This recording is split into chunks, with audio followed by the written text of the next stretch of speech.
तो चार्ल्स शोबराज की आज की कहानी है। कुछ लोग जो होते हैं वो हालात की वजह से क्रिमिनल बनते हैं। कुछ लोग होते हैं जो क्राइम को अपना धर्म मान लेते हैं और उस क्राइम की टीम में जो उनके साथ जो शामिल होते हैं उसको अपना शिष्य और ख़ुद को गुरु।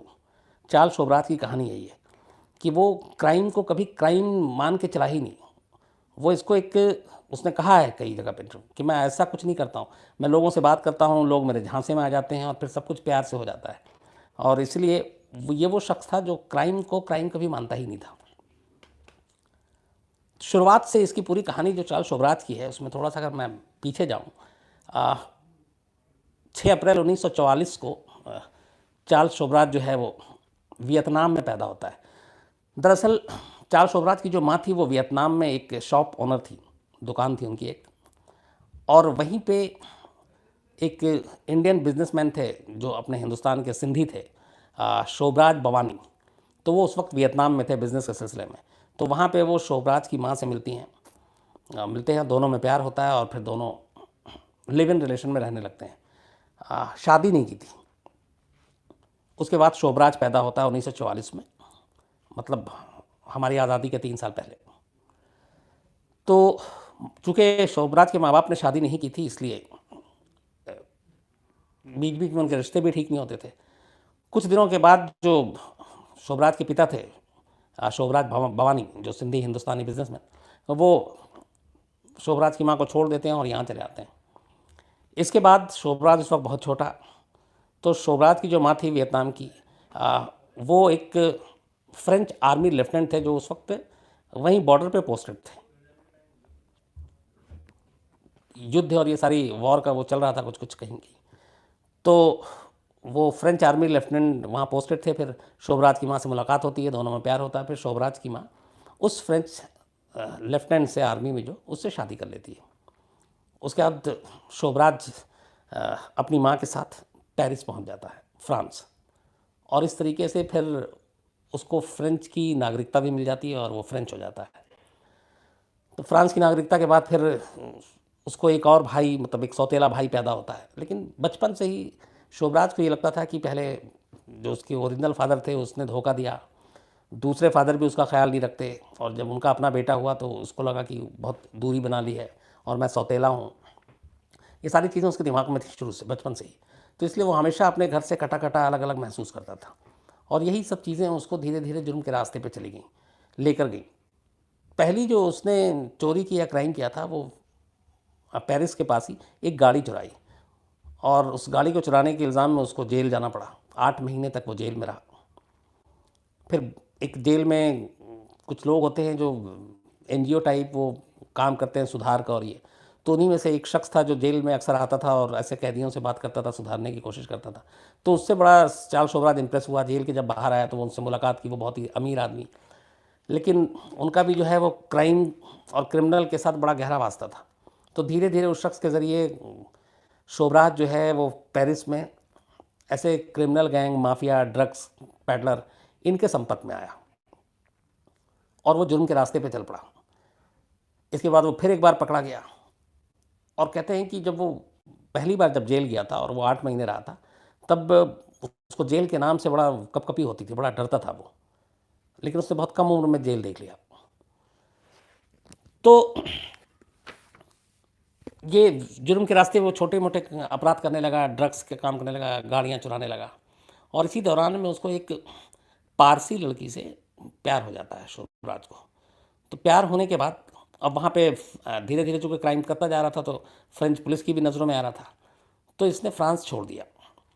इसके पास बहुत सारे पैसे थे, और जो जेल में जो एनजीओ चलाते थे, जो शख्स ने इसकी मदद की थी, उससे एक गाड़ी ली, और उस गाड़ी के ज़रिए इसने अपने सारे पैसे उसमें रखे और बॉर्डर पार करके वो वहाँ से पड़ोसी मुल्क गया, और फिर वहाँ से होते होते वो पहली बार हिंदुस्तान पहुँचता है।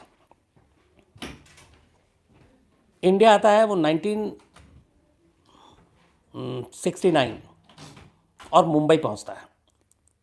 मुंबई आने के बाद जो उसकी गर्लफ्रेंड थी, ये दोनों उस वक्त तक शादी कर चुके थे और वो प्रेग्नेंट थी। मुंबई आने के बाद चार्ल्स शोभराज को एक बेटी पैदा होती है, और मुंबई में भी आके वो कार चुराने का काम और इसी में लग जाता है। फिर धीरे धीरे उसके नेक्सस इतने बनते हैं कि वो इंडिया, पाकिस्तान और बांग्लादेश, वो अफ़गानिस्तान, इन सीमाओं से लगते हुए जगहों पे वो गाड़ियाँ, महंगी महंगी गाड़ियाँ चुराता, बॉर्डर क्रॉस करवाता, साथ में ड्रग्स का काम करता। फिर कहते हैं कि हथियार के भी उसने बॉर्डर से स्मगलिंग शुरू कर दी। और उसका काम करने का तरीका बड़ा सिंपल और आसान था। वो जो जो जहाँ जहाँ जिन जिन लोगों से उसको ज़रूरत थी, मालूम है कि इस बॉर्डर से यहाँ ये क्रॉस कराएगा, यहाँ ये, उन सब से बहुत प्यार से बात करता था और उन सब से पैसे में डील करता था। और इसकी कुदरती एक खासियत थी कि चार्ल्स शोभराज एक तो स्मार्ट बहुत, दूसरा वो बहुत ही कॉन्फिडेंट, धारा प्रवाह, वो कई लैंग्वेज बोलता था, इंग्लिश, फ्रेंच, इंडिया में आके फिर हिंदी, उर्दू, उसे ज़ुबान सीखने का शौक़ था। तो धीरे धीरे वो मुंबई में इस तरीके के काम करने लगा, गाड़ियाँ और फिर हथियारों की, बॉर्डर से यहाँ से वहाँ पहुँचाना, उसके बीच में कमीशन लेना। तभी फिर कुछ गाड़ियों के चक्कर में मुंबई पुलिस की नज़रों में आया, एक बार ये पकड़ा भी, लेकिन फिर मुंबई पुलिस ने छोड़ दिया। उसके बाद ये दिल्ली आ जाता है। दिल्ली आने के बाद अशोका होटल, एक 5 सितारा होटल है सरकारी आईटीसी का, नई दिल्ली में ही, उसके ऊपर के फ्लोर पे एक, जनरली जो 5 स्टार होटल उसमें कई शॉप होते हैं, तो एक ज्वेलरी शॉप भी था।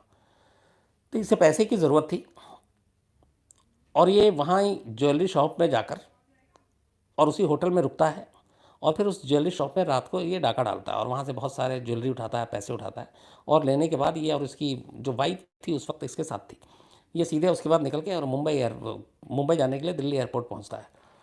लेकिन दिल्ली एयरपोर्ट पे कस्टम वालों को कुछ इसके बैग या सिक्योरिटी वालों को देख के कुछ डाउट होता है, तो बैग खुलाते हैं तो उसमें बहुत सारे जेवर और ये थे, तो उन्हें डाउट हुआ कि ये लूट का हो सकता है।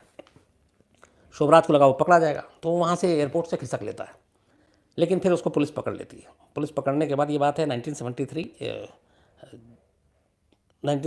की, तो पुलिस उसको पकड़ने के बाद तिहाड़ जेल ले जाती है पहली बार।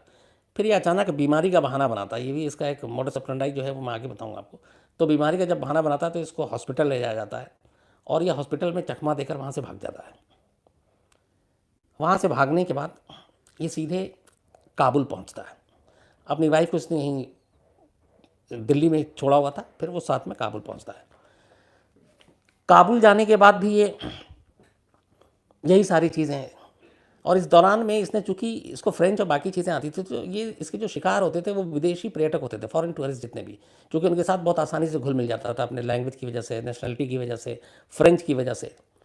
तो ऐसे लोगों को ही ये टारगेट करता था जो विदेशी हों, सैलानी हों, हिप्पी हों, जो ड्रग्स में जिनका इंटरेस्ट हो, तो लोगों को ये ड्रग्स मुहैया कराता था और फिर उनको वो नशीली दवाएं देकर या पॉइज़न देकर लूट लेता था और फिर भाग जाता था, उनके पासपोर्ट भी ले लेता था। तो ये सारी चीज़ें खैर आगे। काबुल के बाद फिर काबुल से भी ये भागता है, वहाँ पे भी ऐसे कई क्राइम होते हैं, फिर इसको काबुल पुलिस पकड़ती है, लेकिन वो वहाँ से निकलता है। फिर उसके बाद ये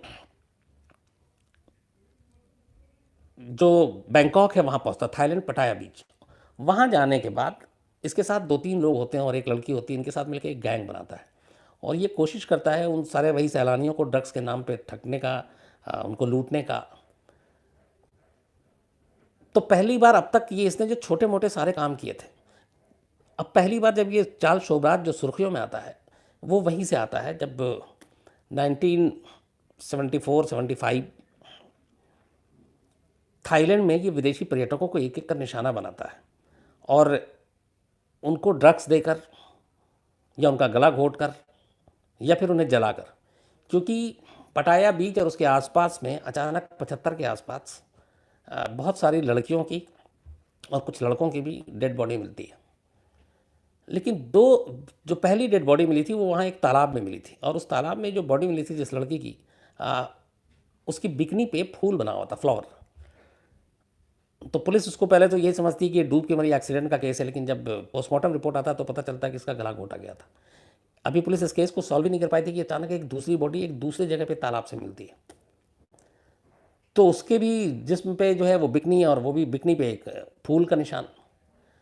तो ये जब 2 चीज़ें मिलती हैं तो उसके बाद अचानक फिर वहाँ मीडिया में खबरें आती हैं और इसको केस चूँकि सॉल्व हुआ नहीं तो बिकनी किलर इसका नाम दे दिया गया। तो शोभराज के साथ जो बिकनी किलर का नाम जुड़ा वो थाईलैंड से जुड़ा और 2 लाशें जो मिली थी लड़कियों की, उनकी जिस्म पे जो बिकनी था उसके ऊपर फ्लावर था और उसी से इसको रिलेट किया गया और बिकनी किलर चार्ल्स शोभराज का एक नाम पड़ा।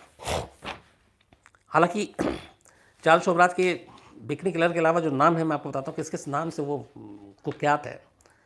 कैसानोवा, माफिया, चोर, जालसाज, ठग, लुटेरा, तस्कर, हिप्पी, हत्यारा, बिकनी किलर और हत्यारा सांप।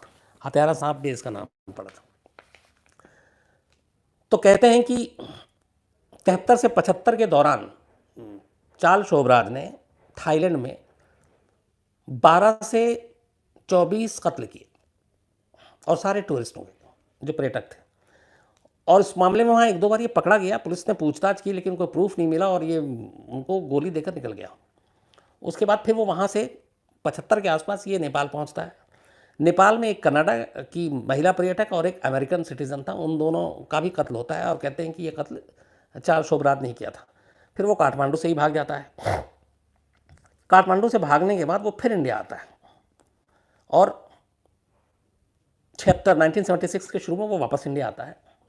इंडिया में वो गोवा जाता है, मुंबई में होता है, दिल्ली में होता है और इस दौरान वो कई ऐसे जो विदेशी पर्यटक हैं उनको अपना टारगेट करता रहता है, कभी उनको लूट लेता है। और एक चीज़ ये भी कहते हैं कि जिनको ये ड्रग्स देता था बेहोश करने के लिए, तो ये ड्रग्स देने के मामले में शोभराज इकलौती इसकी कमज़ोरी थी, ये एकदम परफेक्ट था अपने क्राइम के मामले में। बस एक मामले में इसको अनाड़ी माना जाता था और वो ये कि ड्रग्स का डोज कितना देना है, इस मामले में अनाड़ी था शोभराज। यही वजह है कि बहुत सारे लोगों की मौत ड्रग्स के ओवरडोज से हो गई जो इसने उनको दे दिया। तो इसने गोवा में भी कुछ ऐसे केस किए। दिल्ली में फ्रेंच स्टूडेंट का एक दस्ता आया हुआ था उस दौरान, तो चूंकि ये फ्रेंच धारा प्रवाह बोलता है, फ्रेंच सिटीज़न, तो ऐसे लोगों की नज़र होती थी, तो उनके साथ भी ये घुल मिल गया और उनमें से 3 स्टूडेंट को भी इसने ये ड्रग्स का ओवरडोज दिया। वो एक तरह से पॉइजन था, लेकिन उनकी जान बच गई और उन्होंने बाद में पुलिस में कंप्लेंट की और इत्तेफाक से जब कंप्लेंट की तब वो दिल्ली में था शोभराज, और 1976 जुलाई में इसी 3 मामलों में उसको अरेस्ट किया गया। इसके अलावा इसके ऊपर था कि गोवा में भी इसने ड्रग्स की वजह से कुछ एक की मौत हो गई थी टूरिस्ट की, तो मामला भी था। तो 1976 में जब 73 में ये दिल्ली से भागा था, उसका 1976 में 3 साल के बाद ये दोबारा पकड़ा जाता है। लेकिन अब तक ये बैंकॉक में इसके ऊपर इतने सारे कत्ल के इल्ज़ाम थे और बैंकॉक पुलिस को अब इसकी तलाश थी और उनको इसके भागने के बाद बहुत सारे प्रूफ मिले थे, कुछ विटनेस मिल गए थे जिससे साबित होता था कि चार्ल्स शोभराज ने ही कत्ल किया है। तो अब बैंकॉक पुलिस की तलाश थी। बैंकॉक पुलिस को ये पता चला कि शोभराज इंडिया में है और दिल्ली पुलिस ने अरेस्ट कर लिया। तो उसने इंडियन गवर्नमेंट के ज़रिए ये सिफारिश की कि ये हमारे यहाँ इतने कत्ल के मामले में वांटेड है, आप हमें सौंपें। लेकिन हमारा कानून ये था कि हमारे हिंदुस्तान की ज़मीन पे भी इसने क्राइम किया है तो पहले हम सज़ा देंगे। इसके बाद मुकदमा चला और हालांकि उसमें यह था कि इसको लंबी सज़ा होगी, लेकिन सिर्फ 12 साल की सज़ा हुई चार्ल्स शोभराज को इस जहर खुरानी पॉइजन देने में। और वो जो मर्डर का मामला था उसमें पूरी तरह से पुख्ता सबूत सामने आ नहीं पाया, तो इसलिए 12 साल की इसको सज़ा हुई 1976 में। तो कायदे से इसको 88 में बाहर आ जाना था चार्ल्स शोभराज को 12 साल के बाद। और ये पहली बार इतना लंबा जेल में रहा, वरना चार्ल्स शोभराज कभी जेल में नहीं। इससे पहले वो 5 मुल्क के अलग अलग जेल से भाग चुका था और दिल्ली में ऑलरेडी, हालांकि पहली बार 1973 में ये तिहाड़ से नहीं भागा लेकिन हॉस्पिटल से भागा, पर भाग चुका था। तो पहली बार अब ये 12 साल की सज़ा हुई और चार्ल्स शोभराज तिहाड़ जेल में दिल्ली में रहा। अब यहाँ 2 कहानी एक साथ चल रही थी। जब ये तिहाड़ जेल में रहा तो बिल्कुल चार्ल्स शोभराज एकदम बदला हुआ। एक तो वो अपनी बातों से किसी को भी लुभा लेता था, हैंडसम, बहुत कई ज़ुबान जानने वाला, कॉन्फिडेंस लेवल बहुत हाई। तो तिहाड़ में जब ये आया तो किसी को एहसास ही नहीं था कि तिहाड़ में 12 साल की सज़ा काटने के लिए शोभराज तैयार कैसे हो गया, ये भागने की फ़िराक में क्यों नहीं है। शुरू में तिहाड़ जेल को ये था कि ये इसके ऊपर ज़्यादा निगरानी रखो, ये भाग सकता है, लेकिन वो बड़ा नॉर्मल, उसने तिहाड़ जेल में अपनी ज़िंदगी गुजारी 10 साल। और इस दौरान वो सबसे घुल मिल गया, जेल के तमाम स्टाफ से, और वो अच्छी अच्छी बातें करने लगा। उसने ये भी कहा ये क्राइम की दुनिया बेकार है, ये सारी चीज़ें कह के असल में वो सारे लोगों का भरोसा जो है वो हासिल करना चाहता था और उसका काम ही यही था कि वो भरोसा हासिल करता था। जैसे उसके बारे में ये कहते हैं कि वो पहले ट्रस्ट हासिल करता था और उसके बाद उन्हीं को धोखा देता था, और ट्रस्ट हासिल करने के लिए वो बहुत सारे पैतरे आजमाता था। जैसे फ्रांस में ही जब वो था तो कहते हैं कि एक बार 2 लोगों के जो वहाँ पे घूमने आए थे बाहर के थे, उनके पासपोर्ट इसने चुरा लिए और पासपोर्ट चुराने के बाद फिर उन दोनों के पास ही गया और उनसे उसने कहा कि आपका क्या हुआ। तो उसने बोला पासपोर्ट चोरी हुआ। तो उसने कहा चलिए ढूंढने में मदद करते हैं, और फिर उनका पासपोर्ट उसने ढूंढवाने में मदद किया क्योंकि वो पासपोर्ट उसने ही चुराया था। तो जब वो पासपोर्ट दिला दिया तो उनको लगा कि ये तो बहुत अच्छा आदमी, और बाद में उन्हीं को वो लूट के निकल गया। इसी तरह दिल्ली में उसने एक बार ये किया था कि 2 फ्रेंच स्टूडेंट को ये पॉइजन दे दिया था ड्रग्स के तौर पर। और वो जब बीमार पड़े तो वो उनको लूटा नहीं, बल्कि वो उनको लेकर हॉस्पिटल पहुंच गया, और हॉस्पिटल पहुंचने के बाद फिर वहाँ पे इलाज हुआ, वो ठीक हो गए। अब वो जो दोनों थे वो बिल्कुल, उन्होंने कहा कि इससे अच्छा आदमी तो कोई हो नहीं सकता, इसने हमारी मदद की, हॉस्पिटल तक लाया, ठीक किया। और उसके बाद में फिर उनको लूटा, क्योंकि उस वक्त उनके पास उतना कुछ नहीं था, उसे मालूम था कि बाकी चीज़ें कहीं और रखी हुई हैं। तो पहले उसने भरोसा जीता और फिर बाद में लूटा। तो ये उसका तरीका था। तिहाड़ जेल में उसने सेम यही तरीका अपनाना शुरू किया। जितने कैदी थे सबके साथ घुलता मिलता गया, जितने जेल के स्टाफ थे उनके साथ घुलता मिलता गया। अब असल में इसकी जो पूरी प्लानिंग थी वो ये थी कि किसी तरह से हिंदुस्तान में 20 साल काटना था उसको। 1976 में पकड़ा गया था, 12 साल की सज़ा हुई, उस हिसाब से इसको 1988 में निकल जाना था। ऐसा होता तो उसके बाद इंडियन गवर्नमेंट का ये था कि चूंकि थाईलैंड गवर्नमेंट ने हमसे गुजारिश की थी कि इसने वहाँ पे बहुत सारे मर्डर किए हैं तो हमें सौंप दिया जाए, तो हमने ये कहा था कि एक बार इसकी सज़ा ये पूरी हो जाए फिर हम आपको सौंप देंगे, क्योंकि और किसी कंट्री ने मांगा नहीं था इसको। तो हमें इसकी रिहाई के बाद इसे फ़ौरन सौंप देना था। और बैंकॉक पुलिस को सौंपने का मतलब था कि थाईलैंड कानून के हिसाब से इतने सारे मर्डर के लिए इसे सीधे सीधे डेथ पेनल्टी यानी मौत की सज़ा होनी थी, और वहाँ पे जाते ही इसको मौत की सज़ा मिलनी तय थी। लेकिन बैंकॉक या थाईलैंड में कानून है कि जो एक क्राइम होता है उस क्राइम के लिए अगर 20 साल तक जो उनका वारंट होता है वो वैलिड होता है। 20 साल तक उस पर तामील नहीं हुआ, 20 साल तक वो मुकदमा ख़त्म नहीं हुआ, 20 साल तक वो गिरफ्तार नहीं हुआ, 20 साल तक उसके सज़ा का ऐलान नहीं हुआ, तो फिर वो केस अपने आप रद्द ख़त्म माना जाता है। मुझे नहीं मालूम और किस किस कंट्री में ऐसा है, लेकिन ये है कि जो उनका वारंट है वो 20 साल की उसकी म्याद थी। तो 20 साल से अगर वो पहले उनके हाथ आ जाता तो उसे सीधे मौत होती, और 20 साल के बाद वो आज़ाद था, फिर थाईलैंड का कानून उसका कुछ नहीं कर सकता था। तो शोभराज के दिमाग में ये सब कुछ चल रहा था, ये किसी ने सोचा भी नहीं। इसीलिए उसने जो 12 साल की सज़ा हुई बहुत इत्मीनान से तिहाड़ जेल में उसने अपनी सज़ा काटी। लेकिन जैसे ही रिहाई का दिन नज़दीक आने लगा, इसलिए लोगों को हैरत थी कि 88 में उसको रिहा होना था, बल्कि अच्छे चाल चलन की वजह से उसको एक आध साल पहले भी रिहा कर दिया था, 86-87 में ही। तो उसने ऐसा क्यों किया? उसने जब 10 साल हो गए उसको तिहाड़ जेल में, तब उसने बोला कि अब मेरे जेल से निकलने का वक्त आ गया, और जेल से भागने की उसने प्लानिंग की। प्लानिंग बहुत पहले से था, दिमाग में साजिश चल रही थी। अब जब असली टाइम आया तो 1986 में एक दिन इसने पहले तो धीरे धीरे जो जितनी नशीली दवाएं, बेहोशी की दवा, नींद की गोलियां, ये तिहाड़ जेल में मंगा लिया। अच्छा, कहते हैं कि तिहाड़ जेल में चार्ल्स शोभराज बहुत ही शाही तरीके से ज़िंदगी जीता था, सब पैसे की वजह से। उसके पास पैसे थे बहुत इधर, तो वो दावत करना, पैसे देना, जो मन में आया वो तिहाड़ में खाना, इवन उसके पास सारी सुविधाएं, मतलब एक जेल में जो नहीं होनी चाहिए वो थी, पैसे की बदौलत। और उसका चाल चलन एकदम ठीक था, नॉर्मल, किसी को नुकसान नहीं पहुंचाना, टाइम टेबल का ख्याल रखना। तो जेल ऑफिशियल भी उसके ऊपर पूरी तरह से आंख बंद करके भरोसा करने लगे, और वो यही चाहता था। 1986 में अचानक इससे सारी नींद की गोली, बेहोशी की दवा, ये सब मंगा ली। उसके बाद एक हफ्ता पहले से ये ऐलान करता है कि मेरा बर्थडे आ रहा है, और मैं इस वक्त बर्थडे मनाएंगे हम लोग जेल में अपने सारे कैदी भाइयों के साथ और जेल स्टाफ के साथ।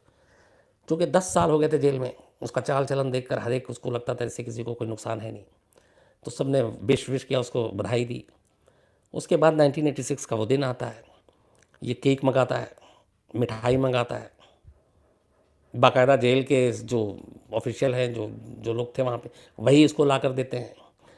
तब इतना कुछ मीडिया, कैमरा, सीसीटीवी, ये सारी चीज़ें तो थी नहीं, तो सारी चीज़ें आ गई। उसके बाद उसने केक और मिठाई में, उसमें कहते हैं लड्डू भी था, जलेबी भी, अंगूर भी थे जो फल में, उन सब में वो बेहोशी की दवा मिलाता है। बेहोशी की दवा मिलाने के बाद ये रात को केक काटने का वो होता है। उसके बाद 4 कैदियों से उसकी और दोस्ती हो चुकी थी उस दौरान तिहाड़ जेल के अंदर, पर उनसे वो कोई शेयर नहीं करता तब तक। जिस रात इसको जेल से तिहाड़ से भागना था, उस रात पहली बार वो जब सारी केक में, मिठाई में, सब में वो बेहोशी की दवा मिला चुका, तब उन 4 को सिर्फ बताता है कि तुम इनमें से कुछ मत खाना, और वो 4 नहीं खाते और खुद शोभराज नहीं खाता। उसके बाद ये अपने हाथ से एक एक कैदी को, जो भी इसके बैरक के आसपास थे, एक एक स्टाफ को जेल के, जो जो उसके बैरक से लेके मेन गेट तक थे, अपने हाथ से खिलाता है, ये तय करने के लिए कि हर एक खा चुका हो। सबको खिलाने के बाद थोड़ी देर में दवा अपना असर करती है और सब बेहोश। इसके बाद बिल्कुल फिल्मी स्टाइल में शोभराज और उसके 4 लोग बैरक से बाहर आते हैं, टहलते हुए, एक एक को देखते हुए, कोई जल्दबाजी नहीं। मेन सदर दरवाजे पे आते हैं तिहाड़ जेल के, वहाँ पे भी बेहोश पड़ा हुआ है गार्ड। चाबी लेते हैं उससे, तिहाड़ जेल का गेट खोलते हैं। गेट खोलने के बाद बाहर आते हैं। बाहर आकर बाकायदा कहते हैं कि फ़ोटो खींचता कैमरा था तिहाड़ जेल के बाहर, एकदम सन्नाटा अंधेरा, और यहाँ से लेके वहाँ तक हर तरफ लोग बेहोश, बाकायदा फ़ोटो खिंचाता है। उसके बाद ये अलग और इसके 4 वो जो साथी जेल के थे वो अलग, और ये तिहाड़ से निकल जाते हैं। कुछ देर बीतता है, धीरे धीरे लोगों को होश आता है तिहाड़ जेल में। तब पता चलता है कि शोभराज तो फुर। अब हंगामा मचता है, जेल ऑफिशियल पे गाज गिरती है। अब शोभराज कैदी से भागा था तो उसको भाग जाना चाहिए था, छुप जाना चाहिए था, लेकिन वो कुछ नहीं, आराम से दिल्ली से वो गोवा पहुंचता है। गोवा में बीच पे घूमता है, कैसीनो में जाता है। अच्छा, वो भेष बदलने में भी माहिर था, नाम बदलने में भी माहिर था, लेकिन गोवा में वो ना भेष बदलता है ना नाम बदलता है। शुरू में वो कुछ दिन अंडरग्राउंड रहता है, उसके बाद खुलेआम वो घूमता है बीच पे, कैसीनो में। और फिर गोवा के ही एक याक एन यति, याक एन यति तो काठमांडू का था, गोवा के ही एक होटल में इसको देखा जाता है। और जो मुंबई में जब ये था 1970 इसके दौरान, तो वहाँ के एक पुलिस अफसर थे, मैं उनका नाम भूल रहा हूँ, जिन्होंने इसको पकड़ा था, वो भी लगे हुए थे, सारे चुके इसकी तलाश में थे। तो किसी ने बताया कि शोभराज को गोवा में देखा है, चूँकि ओपनली घूम रहा था। तो फिर वो पहुँचते हैं और शोभराज को आराम से उस होटल से जाकर पकड़ा जाता है, और वो कोई विरोध नहीं करता है, बल्कि मुस्कुराता है, हंसता है, और फिर उसको वापस दिल्ली लाया जाता है और फिर वापस जेल भेजा जाता है। लेकिन इस जेल ब्रेक के लिए उसकी सज़ा 12 साल में और 10 साल जोड़ दी जाती है, मतलब करीब 21 साल, हाँ 12 10 9 साल करीब और उसमें जोड़ जाती है। तो जो 86 में इसको बाहर निकलना था, अब वो सज़ा बढ़ के 97 तक पहुंच गई, 1997। और 1997 में जो आपके थाईलैंड की जो मियाद थी पुलिस के कानून की कि इसको अगर 20 साल के अंदर पकड़ना है और उसके बाद इसको मौत की सज़ा तय थी, वो मियाद पूरी हो जाती है। मतलब इसके दोनों मसले हल हो गए। एक, जेल से निकलने से ही ये बैंकॉक भेजा जाता, लेकिन इसने जेल तोड़ के तिहाड़ जेल से निकल के वो अपनी जो इसके फांसी का फंदा लटक रहा था उसको दूर कर दिया और 10 साल की सज़ा बढ़वा ली। तो कहते हैं कि ये चार्ल्स शोभराज हमेशा जेल तोड़ता इसलिए कि भागने के लिए, लेकिन 1986 में ये जेल से इसलिए भागा था क्योंकि उसे जेल में और रहना था। ये शायद दुनिया का एक पहला ऐसा क्रिमिनल होगा जो जेल में और रहने के लिए जेल से भागता है और अपने मकसद में पूरा होता है। इसके बाद इसको 1997 में इसकी सज़ा पूरी हो जाती है और 1997 में इसको रिहा कर दिया जाता है। 17 फरवरी 1997, मतलब ये 76 में पकड़ा गया था और 97 करीब 21 साल पूरा ये तिहाड़ जेल में रहता है। और ये उसका रिकॉर्ड है कि इतने लंबे साल तक ये कभी किसी जेल में रहा। चार्ल्स शोभराज अपने पूरे करियर में 30 साल उसने जेल में गुजारी और उन 30 सालों में से 21 साल तिहाड़ जेल में, 9 साल इसने अलग अलग मुल्क के जेलों में काटी। तो 1997 में जब ये रिहा हो जाता है तो बाकायदा तिहाड़ जेल से बाहर आता है। अब चूँकि बैंकॉक की जो मियाद थी वो ख़त्म हो गई, थाईलैंड के हवाले अब करने का मतलब नहीं था। सिटीज़न जो था ये फ्रेंच था, फ्रांस का, इसलिए रिहाई के बाद भारत सरकार इसको फ्रांस डिपोर्ट कर देती है, यहाँ से प्लेन में बैठाकर और सीधे फ्रांस, पेरिस की टिकट पकड़ाकर और वहाँ भेज दिया था। तो 1997 से 2003 तक, अब बड़े 6 साल तक ये फ्रांस में रहता हो। तब तक चार्ल्स शोभराज का नाम इतना मशहूर हो चुका था कि पूरे फ्रांस में जब ये पहुंचता है तो इसके एक हीरो की तरह वहाँ लोग स्वागत करते थे। जब जाता था तो लोग फ़ोटो खिंचाते थे। और वहीं पे एक बहुत बड़े हॉलीवुड के प्रोड्यूसर ने इससे बात की इसकी जीवनी को लेकर और फिल्म बनाने को लेकर, और करोड़ों रुपए मिले शोभराज को अपने फिल्म का राइट देने के लिए, कहानी के लिए। इवन ये कहते हैं कि जब वो पहुंचा था इंटरव्यू के लिए वो $5,000 फीस वसूलता था, और फिल्म के लिए तो इसने करीब 90 करोड़ रुपए, जो पूरी रिपोर्ट है मीडिया की, करीब 90 करोड़ रुपए में इसने अपने राइट दिए थे। तो 6 साल तक वहाँ पे ये बहुत ऐश में रहा, अच्छे से रहा। फ्रांस में एकदम आज़ाद था और कहीं कोई मामला था नहीं। लेकिन फिर पता नहीं क्या होता है कि अचानक 2003 में अपनी पूरी ऐशो आराम की ज़िंदगी फ्रांस में, पेरिस में छोड़कर फिर वहीं पे जाकर उसकी अपनी लड़कियों से दोस्ती, चूँकि लड़कियां बहुत जल्दी इससे प्रभावित हो जाती थीं। पर 2003 में ये आज तक समझ में नहीं आया कि उसने ऐसा क्यों किया। ये अपनी अच्छी खासी ज़िंदगी को छोड़ के वो काठमांडू पहुंच जाता है और काठमांडू में होटल में रहता है और कैसीनो में जुआ खेलता है। जुआ खेलने का बहुत बड़ा शौक़ था चार्ल्स शोबराज को। और उसके बाद यूं ही खुलेआम घूमता रहता है। ऐसे ही एक दिन घूम रहा था तो वहाँ का एक लोकल जर्नलिस्ट जो चार्ल्स शोबराज को जानता है अच्छी तरीके से, उसने शोबराज को देखा और वहाँ की अथॉरिटी को इन्फॉर्मेशन दी कि चार्ल्स शोबराज नेपाल में घूम रहा है। तो जब छानबीन की गई तो पता चला कि हाँ, फिर याक एंड यति होटल के कैसीनो से चार्ल्स शोबराज को 19 सितंबर 2003 को पकड़ा गया। 19 सितंबर 2003 को। असल में नेपाल में ये था कि जो 1975 में जब ये थाईलैंड से भागा था तो नेपाल आया था और 2 लोगों का कत्ल हुआ था, एक अमेरिकन सिटीज़न और एक कनाडा की। तो उसको लेके कुछ सबूत थे उनके पास। तो उन दोनों मर्डर के लिए चार्ल्स शोबराज को की उनको तलाश थी। तो जब ये 2003 में देखा गया तो इसको पकड़ा गया। इसके बाद फिर अदालत में मुकदमा चला। लोअर कोर्ट ने उम्र कैद की सज़ा सुना दी। फिर सुप्रीम कोर्ट में अपील किया। सुप्रीम कोर्ट ने भी उम्र कैद की सज़ा 2010 में, वो बाद में आई, उसने बहाल रखा। हालांकि इसने कहा कि मैंने 1975 में जब ये मर्डर हुआ था तब मैं वहाँ था ही नहीं, नेपाल नहीं आया। शोबराज का हमेशा ही कहना था। उसकी वजह ये थी कि शोबराज जितने लोगों को मारता था उनमें से ज़्यादातर लोगों के पासपोर्ट भी चुरा लेता था और उस पासपोर्ट में फ़ोटो अपना लगा देता था, नाम बदल देता था। तो कहते हैं कि उसके पास 10 अलग अलग कंट्री के पासपोर्ट थे। और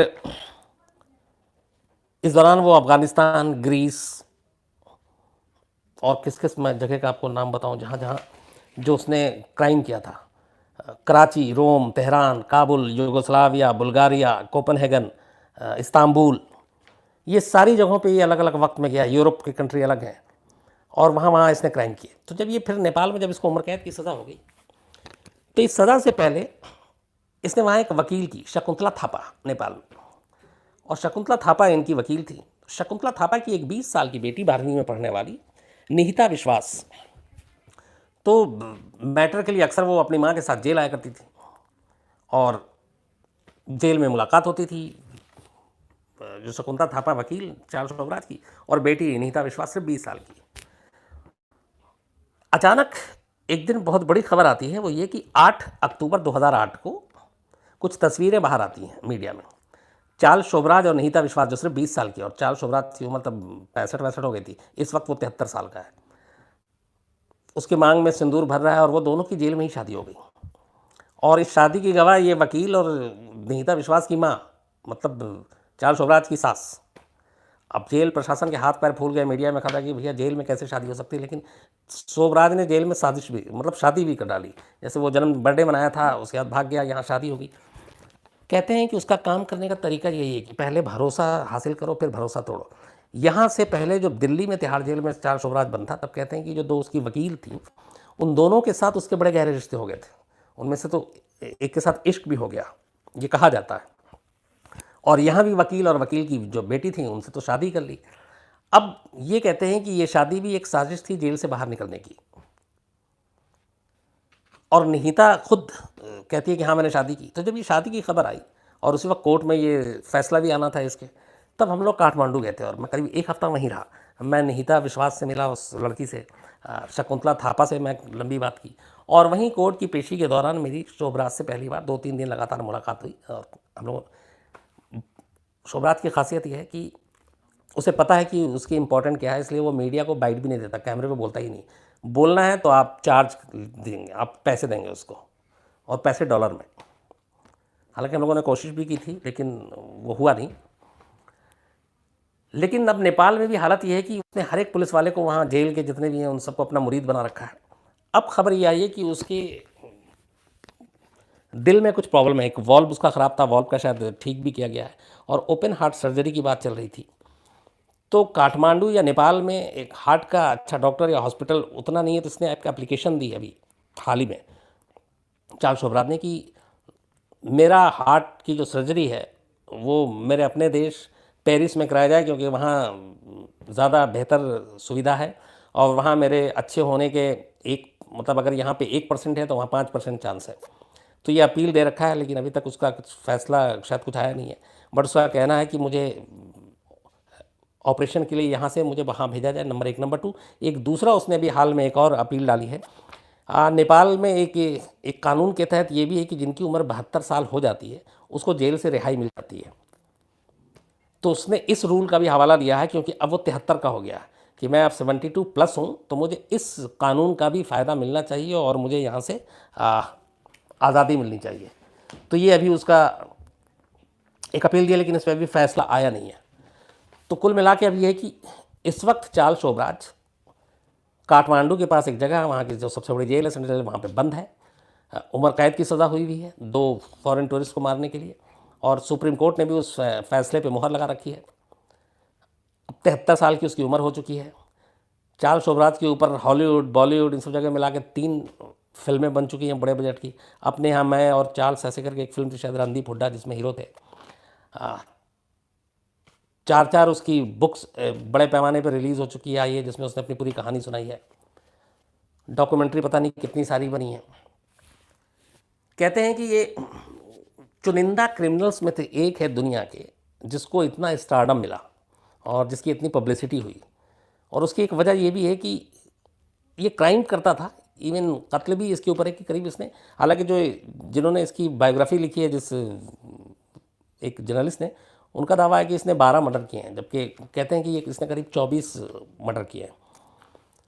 तो वो इसलिए है कि एक तो ये जो आम क्रिमिनल है, हालांकि सीरियल किलर है, लेकिन ये कभी सीरियल किलर की तरह लगा नहीं, कभी सीरियल किलर की तरह बात नहीं करता था। बहुत ही सोफिस्टिकेटेड, हर लैंग्वेज में बात करना, कॉन्फिडेंट, इसके अलावा हमेशा अपने आप को एक अच्छे घर का पेश करना, और सबसे बड़ी बात एक सम्मोहन शक्ति थी। ये किसी के साथ भी होता तो फ़ौरन उसको अपने वश में कर लेता था, सिर्फ अपनी पूरी बॉडी लैंग्वेज, बातचीत से।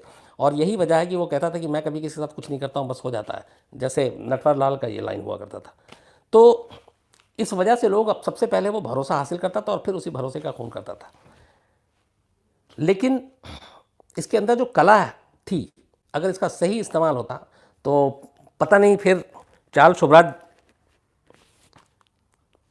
मतलब क्या होता। कम से कम जुर्म की दुनिया का प्रोफेसर नहीं होता ये, बल्कि अगर उलट दूँ इसको कि ये क्राइम की दुनिया से हट के क्राइम के अगेंस्ट लड़ने वाली किसी ऑर्गेनाइजेशन, पुलिस, ऐसी जगहों पे होता, तो सोचिए कि कितना बड़ा काम करता ये। लेकिन अफसोस ऐसा है नहीं। लेकिन ये है कि अभी अब 73 साल उम्र है, उसमें से 30 साल मैंने गलत आपसे कहा था, करीब टोटल 35 साल इसने जेल में काटा अपनी ज़िंदगी में। तो 73 में से 35 साल जेल में काटा है और बाकी बचे 38 साल ये आज़ाद रहा है। और ये है पूरी चार्ल्स शोभराज की कहानी।